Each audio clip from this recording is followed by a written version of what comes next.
In 2026, the former United States Trade Representative declared that the global trading system, as we have known it, is dead, not weakened, not under pressure, dead. In the same year, 68% of 143 countries saw their rule of law decline. In the same year, the number of disputes submitted to the World Trade Organization fell by 67%. In the same year, trust in the United Nations declined in 23 of 27 countries, surveyed by the Edelman Trust Barometer. This is not a prediction. This is not a warning. This is a diagnosis of something that is already happening. There is a system that most Americans have never thought about. It has no headquarters they have visited, no product they have purchased, no service they have consciously used. But it is the reason that the products they buy come from 50 countries instead of 5. It is the reason that their passport is recognized in 193 countries. It is the reason that when there is a pandemic, there is at least an attempt at a coordinated global response. It is the reason that financial crises in 2008 and 2020 were severe, but did not become depressions. That system is the multilateral order, the United Nations, the World Trade Organization, the International Monetary Fund, the World Bank, the World Health Organization, and the dozens of smaller institutions that fill the gaps between them. None of them are perfect. All of them are irreplaceable. None of them have a substitute ready to take their place. The United States has contributed approximately 22% of the United Nations budget for most of its existence. In dollar terms, that is approximately $3 to $4 billion per year. For context, that is less than what the United States spends on the military in a single day. In exchange for that investment, the United States received a forum for resolving disputes without going to war, a legitimizing mechanism for American foreign policy, allied cooperation on intelligence, health, and trade, and the dollar's status as the world's reserve currency, worth trillions in annual savings on borrowing costs. The cuts that are dismantling this system save billions. They cost trillions. The math is not complicated. The math is not being done. So let's look at the institutions, one by one, what they were built to do, what they can no longer do, and what happens when what they can no longer do needs to be done. The United Nations was created in 1945 by people who had seen what the world looks like without a rules-based international order. 70 million dead, 2 atomic bombs, an entire continent in ruins. The founders were not idealists. They were pragmatists who had survived a catastrophe and were determined not to repeat it. In 2026, the United States withdrew from the World Health Organization, cut its UN funding by 50%, exited 3 multilateral agreements. The Security Council, the body responsible for authorizing collective responses to international crises, has been paralyzed by vetoes in virtually every major conflict of the past decade. In 2026, there were 61 active conflicts across 36 countries. The Security Council could not reach consensus on most of them. The UN was not designed to solve everything. It was designed to make the worst outcomes less likely. The worst outcomes are becoming more likely. The World Trade Organization was created in 1995 as the successor to the GATT, the General Agreement on Tariffs and Trade, which was itself created in 1947 to prevent the recurrence of what happened in 1930. In 1930, the United States passed the Smoot-Hawley Tariff Act, raising duties on more than 20,000 products to nearly 60%.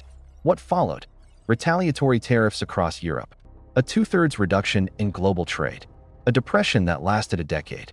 The WTO was built specifically to make that impossible.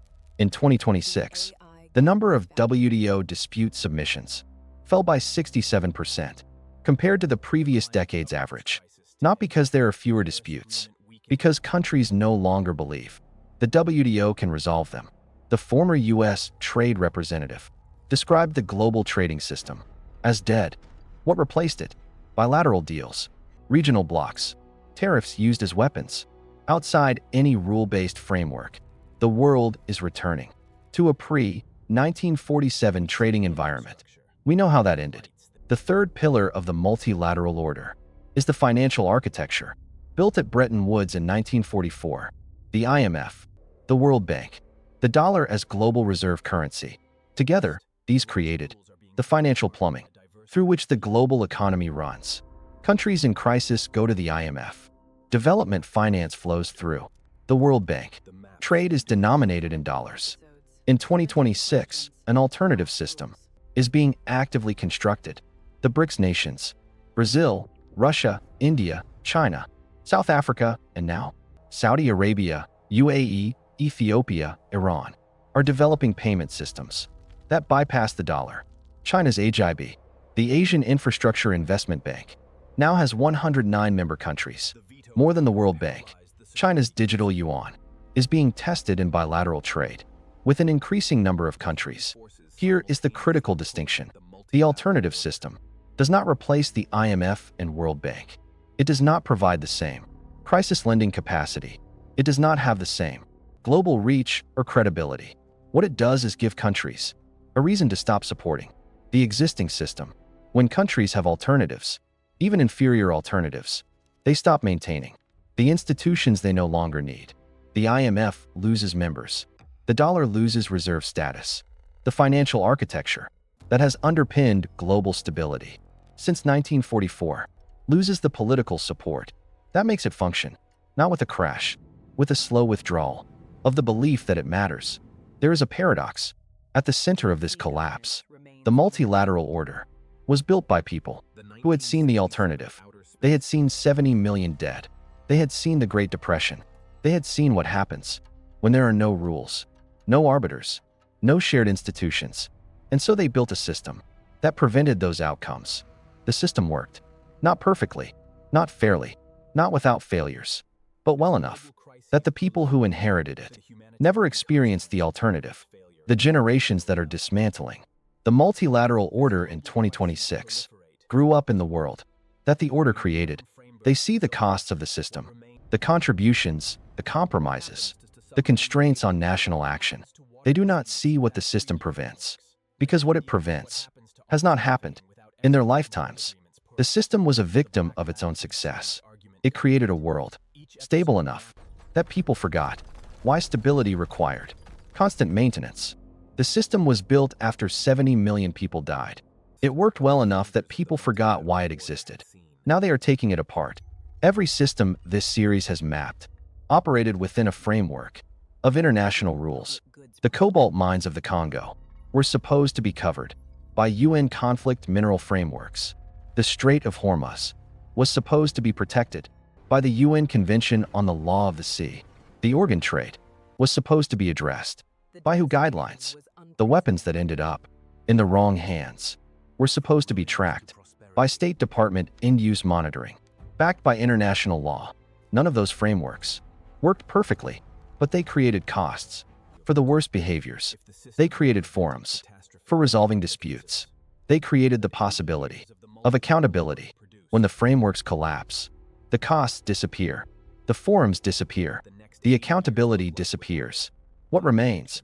17 systems, operating without a referee, the cobalt without frameworks, the Hormuz without UNCLOS, the weapons without treaties, the water without agreements.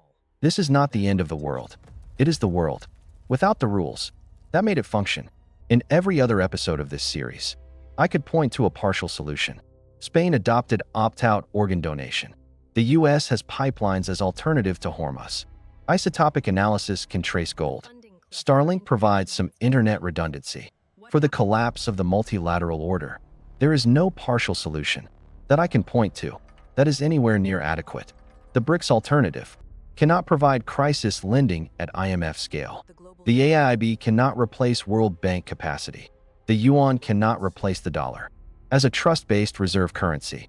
In the United States, the only country with the size, the alliances, and the institutional memory to rebuild what is being dismantled is the country dismantling it. The 17 episodes of this series have mapped 17 systems. Each one was broken in a specific, documentable way. Each one had a specific, documentable failure of governance. This episode maps the collapse of the system that was supposed to govern all of them. Without it, every other map in this series gets worse. The cobalt mines, the water choke points, the organ markets, the weapons routes, the submarine cables, all of it. Worse, without the last rules, if the system built after 70 million people died is being taken apart by people who have never seen the alternative, what do we build after we see it again?